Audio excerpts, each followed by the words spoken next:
Assalamualaikum warahmatullahi wabarakatuh. Kami dari kelompok 13 akan mempresentasikan hasil kerja kelompok kami mengenai pertumbuhan dan pembangunan ekonomi. Berikut anggota kelompok kami. Yang pertama, saya sendiri dengan NPM 20510202113. Yang kedua, Siti Khadijah dengan NPM 20510202202. Yang ketiga, Elza Febriani dengan NPM 20510202232. Materi yang pertama akan disampaikan oleh saya sendiri. Bagian A, beberapa konsep pertumbuhan ekonomi. Pertumbuhan ekonomi menerangkan atau mengukur presentasi dari perkembangan suatu ekonomi di berbagai negara. Pertumbuhan ekonomi berarti perkembangan fisikal produksi barang dan jasa yang berlaku di suatu negara, seperti pertambahan jumlah produksi barang industri, perkembangan infrastruktur, dan lainnya. Pembangunan ekonomi. Ahli ekonomi mengartikan istilah pembangunan ekonomi yaitu economic development is growth plus change. Pembangunan ekonomi adalah pertumbuhan ekonomi yang diikuti oleh perubahan dalam struktur dan corak kegiatan ekonomi. Berikut adalah faktor penentu pertumbuhan ekonomi. Yang pertama ada faktor pasokan, terbagi atas SDM atau sumber daya manusia, yang kedua SDA atau sumber daya alam, yang ketiga teknologi, yang keempat barang modal. Faktor penentu pertumbuhan ekonomi yang kedua yaitu faktor permintaan, dan yang ketiga adalah faktor efisiensi. Pendapatan per kapita sebagai pengukur kemakmuran. Membandingkan pendapatan per kapita. Dalam menggunakan data pendapatan per kapita dalam membandingkan kemakmuran di berbagai negara mempunyai banyak kelemahan. Salah satu faktor yang menyebabkan ketidaktepatan cara perbandingan itu adalah perbedaan dalam biaya hidup.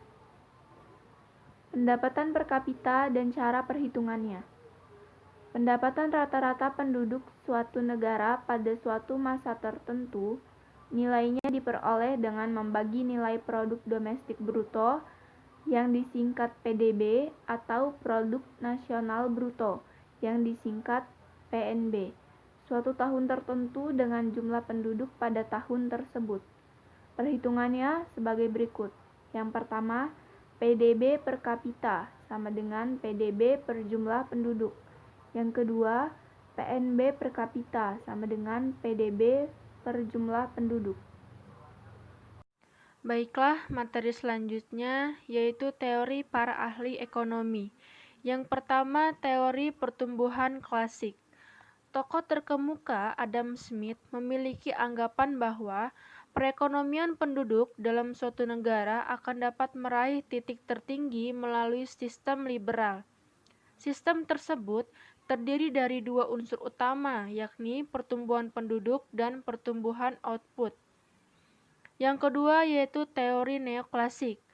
Dua ekonom senior bernama Robert Solow dan T. Westwan. Dalam teori ini meyakini bahwa peningkatan jumlah tenaga kerja dapat meningkatkan pendapatan per kapita. Namun tanpa adanya teknologi modern yang berkembang, peningkatan tersebut tidak akan dapat memberikan hasil positif terhadap pertumbuhan ekonomi secara nasional. Selanjutnya yaitu teori Keynes. Rolf F. Harrod serta F. C. D. Domar berpendapat jika pertumbuhan ekonomi nasional dipengaruhi oleh modal, permintaan, dan investasi. Beberapa pendukung teori Keynes juga menyoroti pentingnya kegiatan investasi dalam mendukung pertumbuhan ekonomi. Mereka beranggapan bahwa menanam modal akan membantu peningkatan produksi nasional baik dalam skala kecil maupun besar. Selanjutnya yaitu teori ekonomi baru. Robert Lucas dan Paul Romer. Teori ini memusatkan siklusnya pada sumber daya manusia yang menjadi modal utama peningkatan produksi dan ekonomi nasional. Menurut Lucas dan Romer, tenaga kerja yang memiliki wawasan luas, pendidikan tinggi, dan pelatihan profesional bisa mempercepat perkembangan industri dan teknologi. Selanjutnya yaitu teori historis.